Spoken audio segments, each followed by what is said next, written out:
Morning friends, welcome to Ecoholics YouTube channel. My name is Avinash Agarwal and in this video I'll be discussing with you important economics current affairs for 17 June 2024.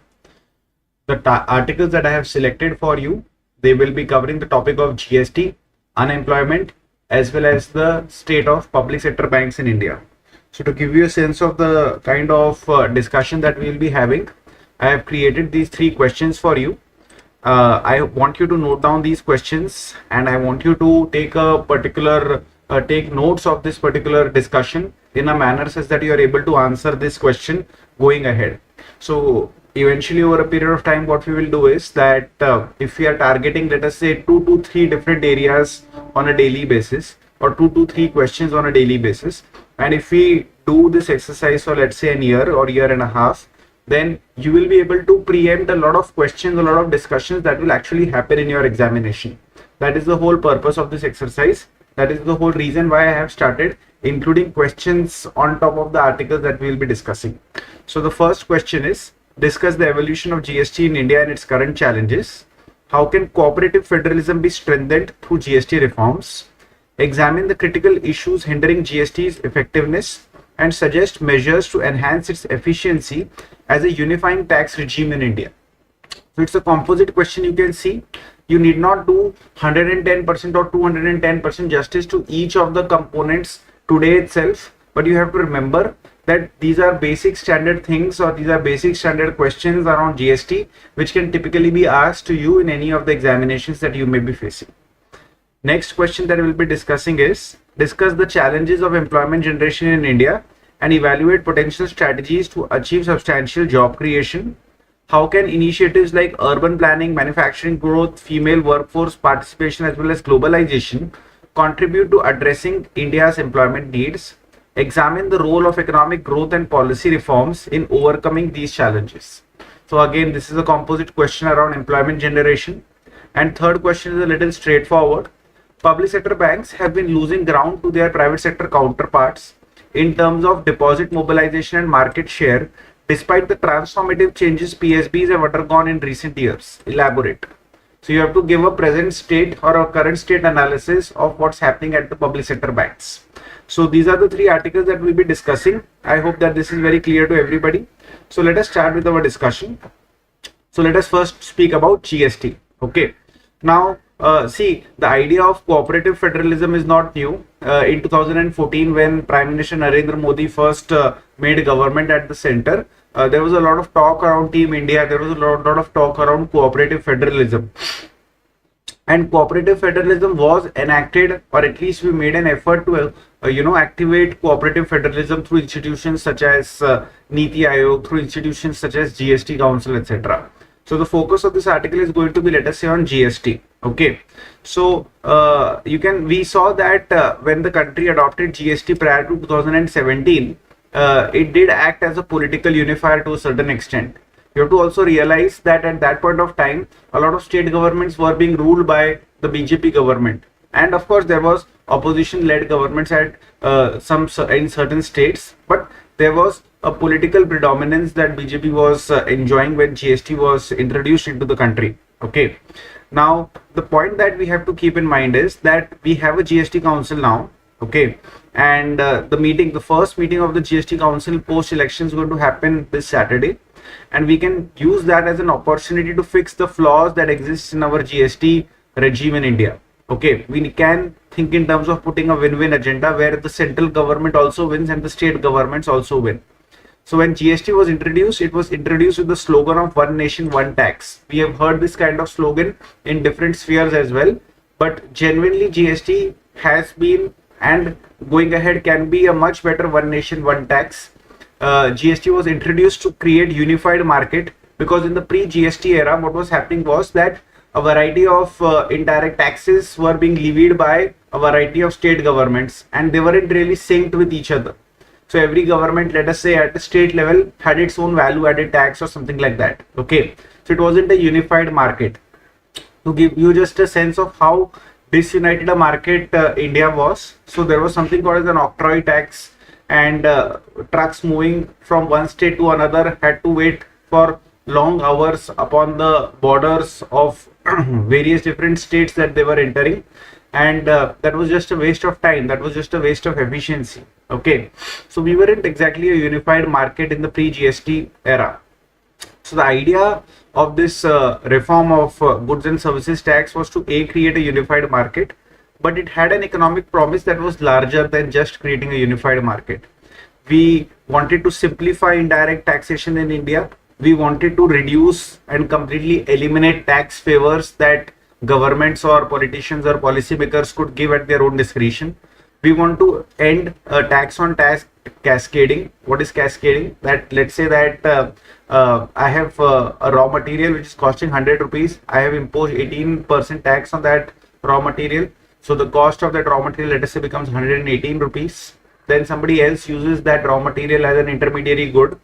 Then that somebody else also sees that an 18% tax has been imposed upon the input price, and the 18% tax that has been imposed upon the input price, it has also been imposed upon the 18% tax that was collected in the previous transaction. So you see that on tax we have imposed another tax. So we are not just imposing tax upon value addition, but we are also imposing tax upon tax.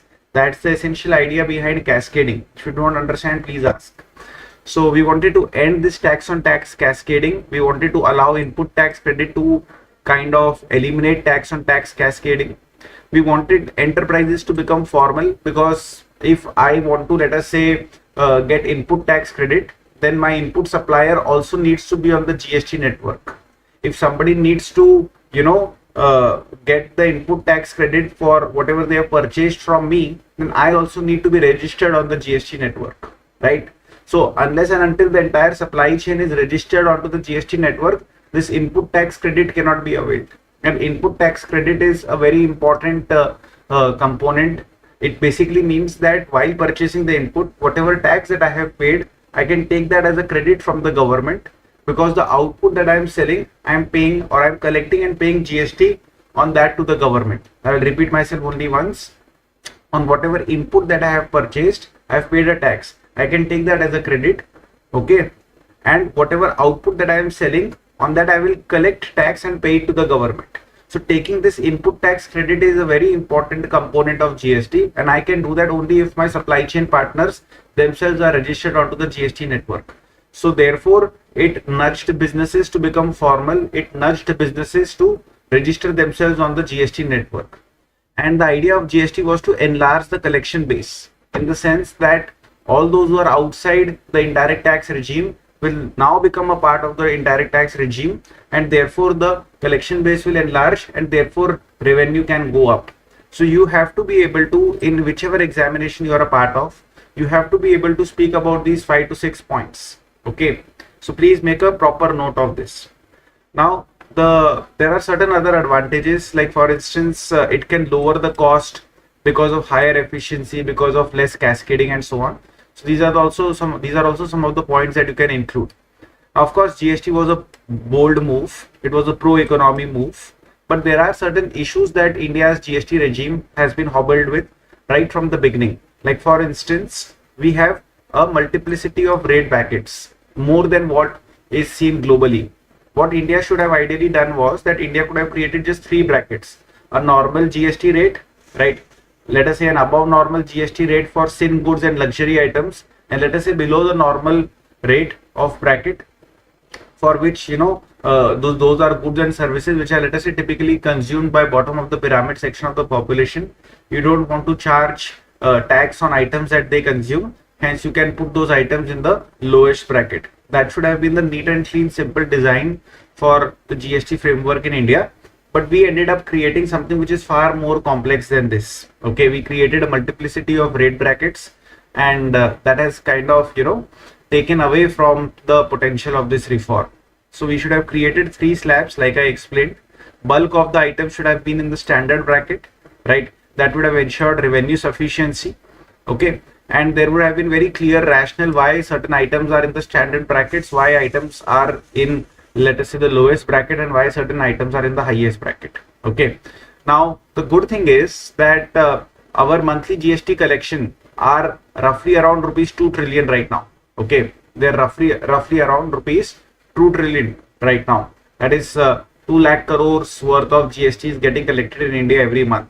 So revenue sufficiency wise, we are not in a very bad position right now. So at this point of time, this article suggests that at this point of time, we have the fiscal space and we should take the reform ahead. We should reduce the complexity. We should get the simplified stability in place, and we can think in terms of overhauling our GST regime and creating 3 brackets ka slabs in India. Another very important reform that we can try to undertake is that we can include fuel, liquor and other excluded stuff into the GST. So right now fuel, liquor, etc. is outside GST. Why? They are outside GST because state governments derive a lot of revenue by indirectly taxing these particular items and their associated transaction. See, fuel consumption, liquor consumption is quite inelastic. You cannot do without it. Unfortunately, the liquor part is true that you cannot do without it, and fuel is understandable that you cannot do without it. So the consumption is inelastic for these items. Hence, state governments, when they are applying indirect taxes on these items, they are sure of a certain amount of revenue coming in. So what has happened in India is that these items have been kept outside of GST to assuage the state governments, to kind of pacify the state governments that you have certain powers in your hands also. But this is inefficient. We must try to include all items into GST so that the true potential, the true impact of GST can be felt in terms of lowering the costs, in terms of creating a unified market and so on. Okay. Now, states are always afraid that if they give up taxation power on these items, then their coffers will become weakened or their revenue strength will come down, etc. So petroleum products in India, they are overtaxed. That's not very good, because see, what has happened is that there is a global moderation in oil prices. But even today, if you look at the petrol, diesel, etc. kind of prices that are prevailing, 90 rupees, 100 rupees, etc. So we are still paying fairly high prices for these items. Why? Because of the kind of over taxation that is happening. Okay, so it will actually make our economy very competitive if we can also include fuel within the GST framework. Okay, so that's the basic idea that you need to keep in mind. How do you do that? How do you convince the state governments to allow fuel and liquor to be a part of the GST regime? So the article suggests that states can be offered a greater share or a bigger share of the divisible pool of taxes. They can be, like for example, if you see, let's say that a certain item is attracting 18% GST. So 9% will be central GST, 9% will be state GST, right?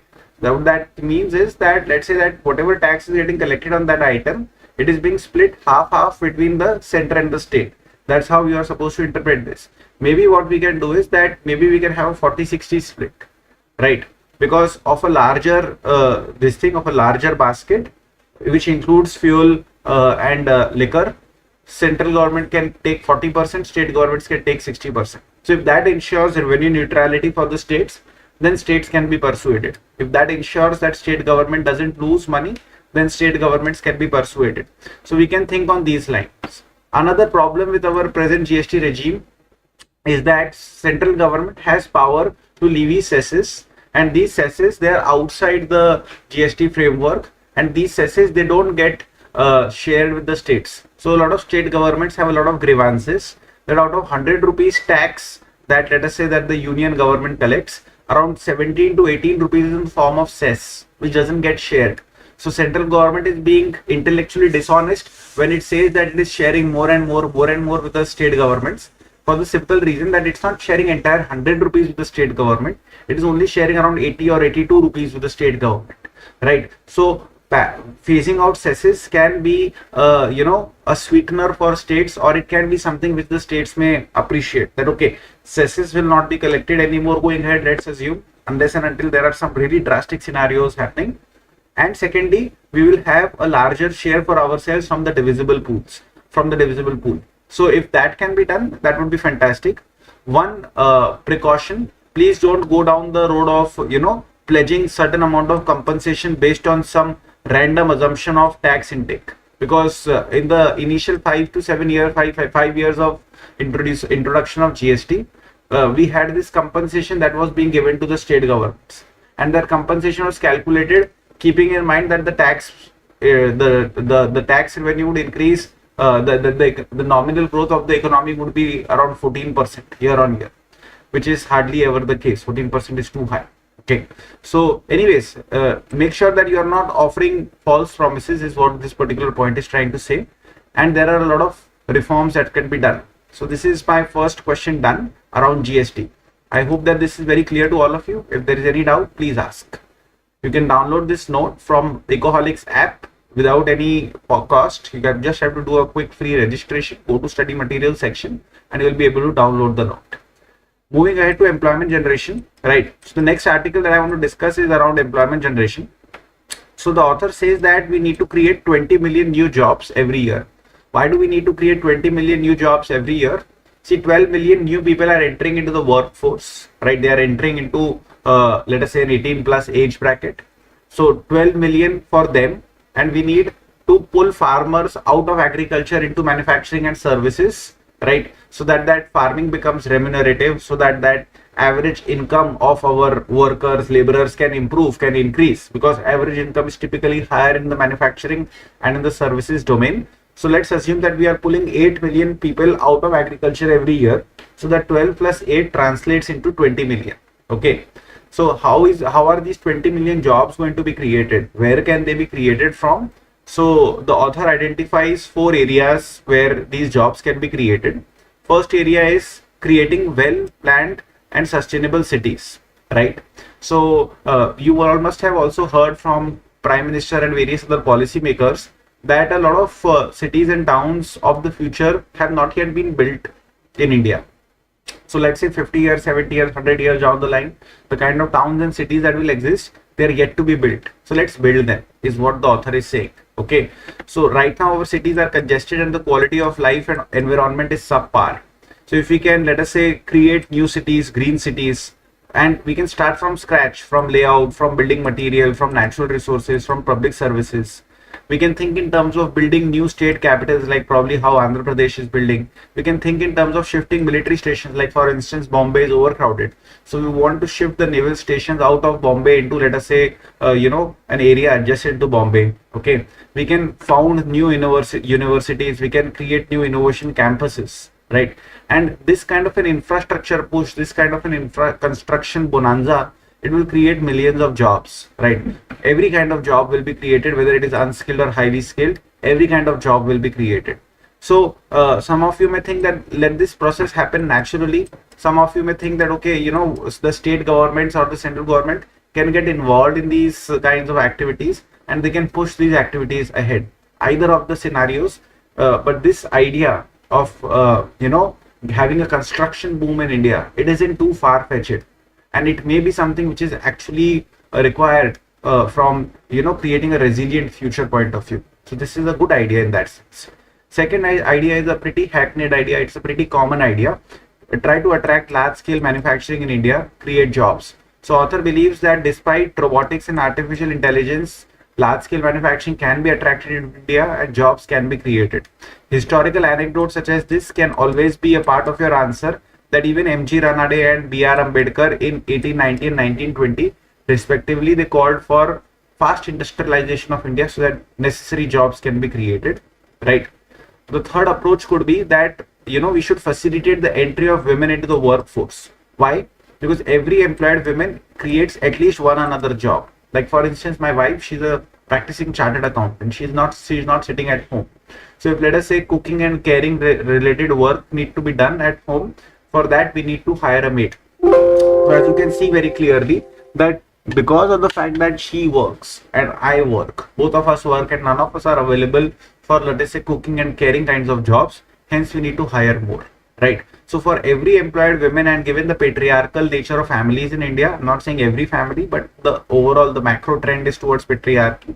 So every employed women does create a lot more jobs, automatically, organically. But unfortunately in India, what we have been seeing is that your female workforce participation is on the decline. Maybe because of social mores, whatever the reason may be, we need to do a lot better than what we are doing. So we need to make it possible for women to work from home. We need to make it possible for women to access and work from workplaces.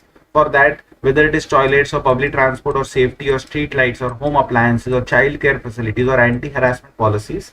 These are low-hanging fruits that we need to try and grab.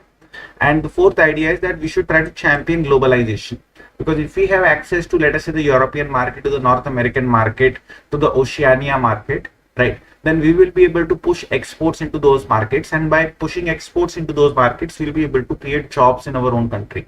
So in that sense, India has to be a pillar in the fight against deglobalization, right? And we can do that because we have market, we have demography, we have democracy, we have good alliances with decent countries. So we should leverage all of those strengths of ours and make sure that we are able to keep the globalization as an option for job creation. So these are the four aspects that the author has highlighted, that how you can go about creating jobs. Okay, I've already explained the numbers to you, and I'm sure that you have a decent understanding that if we really want to become Viksit Bharat, then we need to create jobs. Okay, without that, without raising per capita income, without improving, let us say, consumption standards, the idea of Viksit Bharat will only be a pipe dream. We'll keep talking about it until, let's say, 24, 25, for 5, 10 years, 15 years, and then suddenly forget about the idea because that idea has not been achieved. Right? Something similar happened with doubling of farmers' income. We started talking about the idea in 2014, and we suddenly stopped talking about the idea in 2020, 2021, because we realized that that idea is not getting fulfilled. So there's no point talking about it. So we forgot about it. So let's not do that with Viksit Bharat again, that we started talking about it in 2024. We'll talk about it for 10, 15 years, and then we'll forget about it, as if that it was just a figment of imagination. If we really want to go down that road, jobs need to be created, and this is a good article in that sense. Now let us talk about public sector banks. Let's see what's happening vis-a-vis public sector banks. A lot of data is going to be thrown at you, right? So do enjoy that experience and do note down certain data points which will help you, in defending your positions. So PSU banks, they have hit a purple patch. They're doing well for themselves, at least on the stock market, right? So yeah, let's see what's happening over here. So this is a very important statistic or a number that you should note. If you look at the combined net profit of 12 PSU banks, it crossed 1.4 lakh crores in 23-24, 1.4 trillion rupees, which is up 35% from the previous fiscal, and it is up 4 times compared with 2021. So that's a huge turnaround.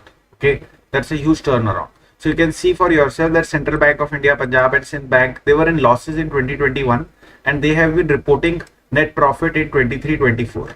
Okay, your second and third tier PSUs, meaning the smaller PSUs, have also been contributing significantly to the profits of public sector banks. To give you a sense of how things have changed, so State Bank of India's profit was 64% of the total net profit of PSUs in 2021. Today, State Bank of India's profit is just 43% of total net profit of PSUs, PSBs in 23-24.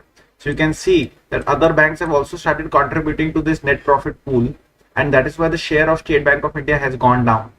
If you look at the Nifty PSU Bank Index's performance, so Nifty PSU Bank Index is basically index which tracks the performance of these public sector banks exclusively. So this index has surged over 83% in the past year, just in the past year. So just imagine that if you had purchased this index, right, then probably you would have been sitting on a huge amount of returns, 83% return in the past year. I'm not an investment advisor, but I'm just trying to put some context to these numbers. Okay, so you can see for yourselves, State Bank of India's profit is gone from 20,000 crores to 61,000 crores. Bank of Baroda has come from 829 to 17,788 crore. This is a massive jump. Canara Bank has come from 2,500 to 14,554 crore. Union Bank of India has jumped. Remaining 8 PSUs have also jumped, right? And you can clearly see over here that Nifty PSU Bank Index has outperformed BSE Sensex, Nifty 50, Nifty Private Bank Index, Nifty Bank Index. It has outperformed all these indices. Okay. Credit quality, credit quality. So see what's happening over here is that credit quality has improved. non-performing assets have come down. I will share some numbers with you. You can see that the credit outstanding, the total loan book, has also increased. So the size of the total loan book was 58.3 million, or rather 58.3 trillion rupees, or 58.3 lakh crores in, let us say, March 2019. And by March 2024, we have seen that the credit outstanding has increased to 87.6 lakh crore. There's a significant increase in the total credit outstanding. Okay. But if you see the share of PSU banks in total credit, that has been declining. It was 59% and it has come to 52%. Right. That means that the private sector banks have been eating away the market share of the public sector banks. That is what the question is all about. That there is a decline in market share for the public sector banks. And how do we kind of, find out the market share in this space? By looking at share of banks in total credit. So the share of PSU banks has come down from 59% to 52%. So yes, we have been able to reduce non-performing assets thanks to maybe an NARCL, that is National Asset Reconstruction Company Limited, that we had created. It's sort of a bad bank which will purchase a lot of bad loans from various banks and offer them some amount of money, so that those banks' balance sheet becomes cleaned up and all the toxic assets, bad assets get, let us say, concentrated into NARCL. And NARCL is a specialized agency which can take care of those toxic assets or bad assets. So establishment of NARCL, passage of the insolvency and bankruptcy code, these kinds of steps, as well as the steps taken by RBI, as well as the buoyancy in the Indian economy, has helped in reducing non-performing assets, right? So you can see some numbers over here. If you look at SBI, so net bad loans, they have dropped to 0.57% from, let us say, 2.23%. Okay, so PSU banks, they have done well in that sense, but like I said, that they are losing market share to private banks, that their share of the market has dropped from, let's say, 59% to 52%. Okay, retail wars. So deposit mobilization may, again, you see that private sector banks are doing better than public sector banks, right? So in terms of deposit mobilization, right, total deposits with PSU banks, it has increased, but the market share has declined from 63% to 57%. So if you see the total deposits, earlier 63% were with public sector banks, now it is 57%. Why? Because people are no longer afraid of keeping their money in neo banks, in private banks. They're sure that those banks are going to be there for the next 5 years, 10 years, 15 years. So people are willing to create RDs, FDs and deposits, saving deposits with new banks and private sector banks. Okay. PSU banks, they have been trying to attract low cost deposits, short term deposits. They have been trying to push retail loans. Definitely they have been trying to do all of that. They have also been trying to play catch up at the credit card play, but they have been lagging behind. Like for instance, if you see the total credit card spending at private banks, that grew by 20.5%, whereas in PSU banks, total credit card lending increased by around 6%, right, despite having a lower base, right? So that's the kind of disparity you see. Why is it that public sector banks have been giving stellar stock market performances? A, because of above improvements, and B, because of the fact that historically the price to earning ratio of PSBs or public sector banks wasn't all that great. So there was a lot of room for upward movement, and that is the kind of upward movement that you have seen, right? So historically their valuations have been low, right? Even today the price to earning ratio of some of the top PSU banks, it is lower than the top 5 private banks. So you can see for yourself over here, price to earning ratio of most of these banks are lower than, let us say, most of these banks. Okay, that's the basic idea over here. So still there is a lot of room for the prices to go up. If you talk in terms of having a parity for price to earning ratio for public sector banks and private sector banks, then there is still a lot of room for public sector bank stock prices to go up. Again, this is not a tip, this is just my understanding of it, right? But at higher valuations, PSU bank stocks, they might turn unattractive, because if you're paying that higher price, then might as well own a slice of HDFC Bank or maybe an ICICI Bank, which are top lenders with a very strong future going ahead, rather than take risky bets on public sector. Maybe that's just maybe, right? So yeah, that's about it. So this is my third article discussed with you. So I hope that all these 3 discussions made sense to you. If there's any doubt, please feel free to reach out to us. You can mail us, call us, WhatsApp us, get in touch with us. There are a variety of mechanisms for that. I hope that you have learned something new and you have enjoyed this discussion. I'll bring this session to an end now. I'll meet you all tomorrow again and take this discussion ahead. Thank you so much. All the best and Jai Hind to all of you guys. Bye bye.